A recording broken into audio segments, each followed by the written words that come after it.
I don't remember a lot of my childhood. But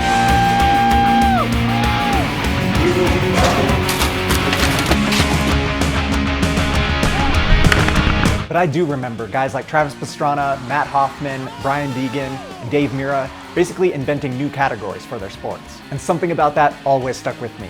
I've always wanted to push the limits of whatever I'm doing. Whether it was filming the mega ramp on my mountain board, urban exploring around the world, or now taking my Miata places never thought possible, that desire has always been there. When we were young, the future was so bright. The old neighborhood was so alive. And every kid on the whole damn street was gonna make it big and not pretty. Now the neighborhood's trapped in time. The kids are grown up, but their lives are one. How can one little street swallow so many lives? Chances grown, nothing's free. Longing for used to be. Still it's hard to see. Fragile lives, shattered dreams.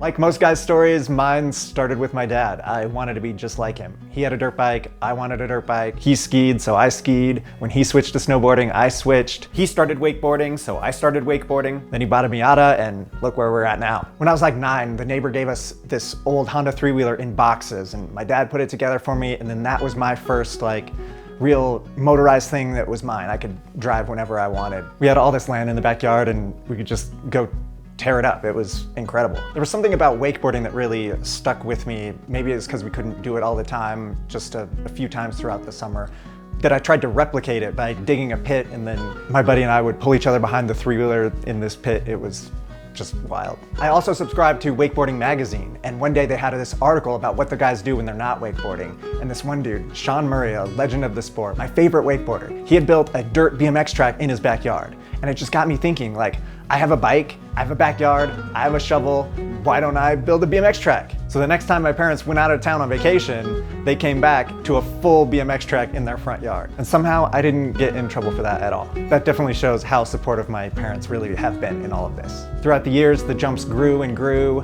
ramps started popping up, and eventually we had a full-on wooden skate park, dirt jumps everywhere, motocross track in the backyard, snowboard rails with carpet. We were carpet boarding. It was just a full-on action sports paradise. And I was filming it all. Way before YouTube and TikTok, I was just putting little videos together to show my friends, show our parents, and we'd have movie premieres every few months of all the wild stuff that we were doing. I was obsessed with creating content before a lot of these content creators now were even born. I knew pretty early on that I wasn't going pro at moto or BMX, and so filming was the answer. I went to film school and just kept on filming everything. I was definitely the quiet, weird little kid that would struggle even asking somebody to film them, but eventually I worked my way up, filming with a lot of the BMX dudes in Colorado, traveling to contests, and eventually my action sports dream was coming true. I moved to the Mecca, Southern California, just surrounded with BMX and motocross every single day. I worked my ass off back then. I was making 70 plus videos per year, making basically no money, just trying to keep the dream alive as long as possible. And I got to meet my idols, the guys that I had watched on TV and X Games and Do Tour and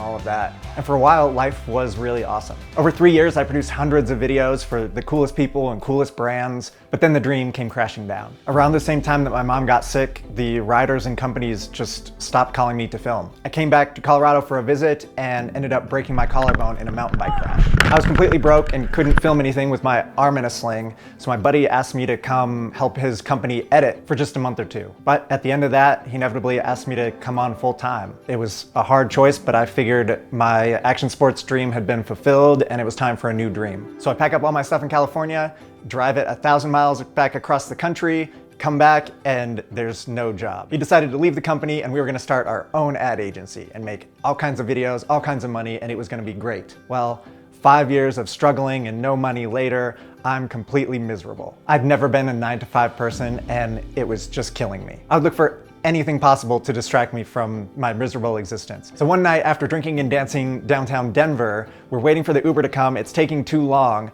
and I see a construction crane across the street.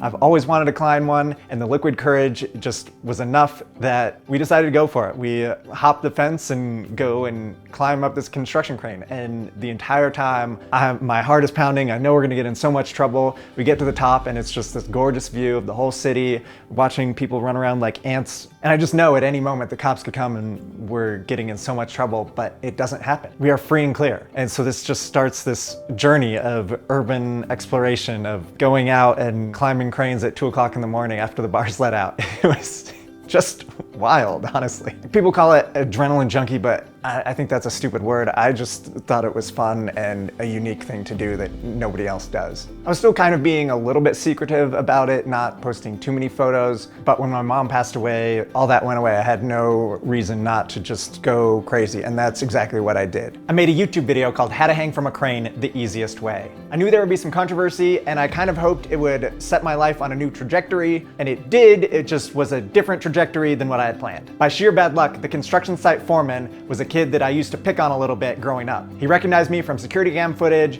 and immediately put out a warrant for my arrest. They claimed that my ninja kick had done $3,000 worth of damage to their steel crane, and that's a felony. So I spent a night in jail, 6 or 8 court appearances, and I had to pay the money. By then it had been 5 years at this company I hated, struggling to make money, so I was done. I didn't know what I was gonna do, but I knew I was never gonna do something I wasn't passionate about ever again. So I decided to travel the world and take some time to think about what I wanted to do next. I bought a one-way ticket to Bali and hit the road, thinking I may never make videos ever again. I surfed and played with monkeys and did whatever I wanted. Something about not having a car over there made me obsessed with cars. So I'd spend hours watching car videos on YouTube.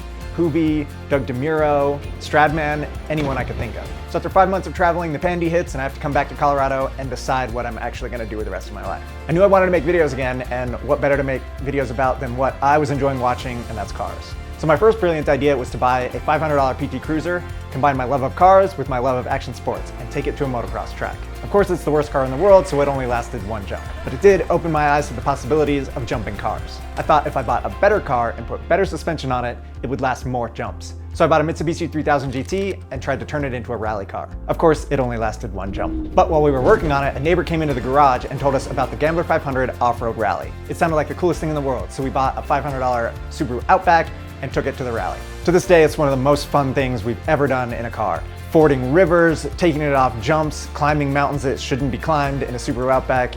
It was just incredible. But even more incredible was this lifted Miata.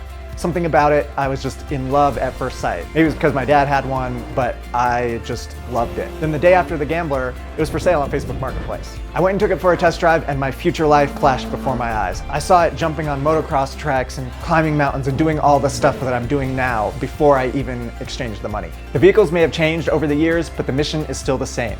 Push the limits of whatever I'm doing. And I promise you, this is just the beginning. We're building a Miata cross track. We're gonna have races. I will race it in Baja, and I'll bring you guys along for all of it.